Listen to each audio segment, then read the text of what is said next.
Naxçıvan, Azərbaycan xalqına dahi şəxsiyyət Heydər Əliyev kimi ulu öndər bəxş edib.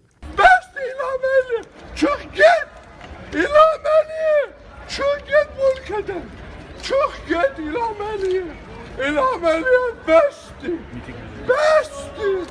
Bəsdir! İlham rədd ol! Heydər rədd ol! Rədd ol, mən çıxıb onsuz da öləcəm mən. Mən birim onsuz da mən öldürəcəm. Onsuz da mən öldürəcəm. Çıx get! Heydər! Heydər! Bu ülkeye kalıp durun. 40 yıldan yukarıda Heydər bu ülkeye kalıp durun.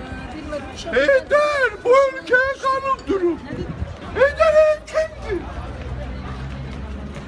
Başına turba keçiriblər Mehmet Əmin Rəsulzadənin Gəncədə.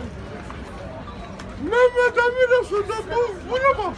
Baxıram, kanala baxıram. Tüfürüm o kanala. Hələ bunu dəli deyirlər, dəli deyirlər. Kanala baxıram. Heydər Əliyev kimdir Heydər Əliyev? Heydər Əliyev ülkenin kanını için. Baxıram.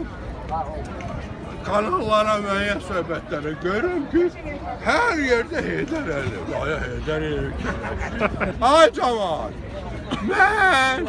Mən şəxsən deyirəm, açıq qaşqara deyirəm. Dedim odur ki, bu Bakıda, Bakı şəhərində Azərbaycanın ən seçilmiş oğlu, ən ləyaqətli, son dərəcə mərd, son dərəcə şəxsiyyətli balası Mehmet Əmin Rəsulzadənin nə ki büstü heykəl. Heykəl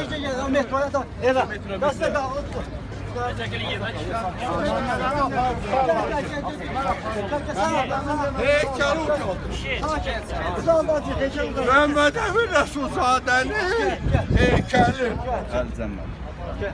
Heydər Əliyevin bir qəpikli söhbəti yox.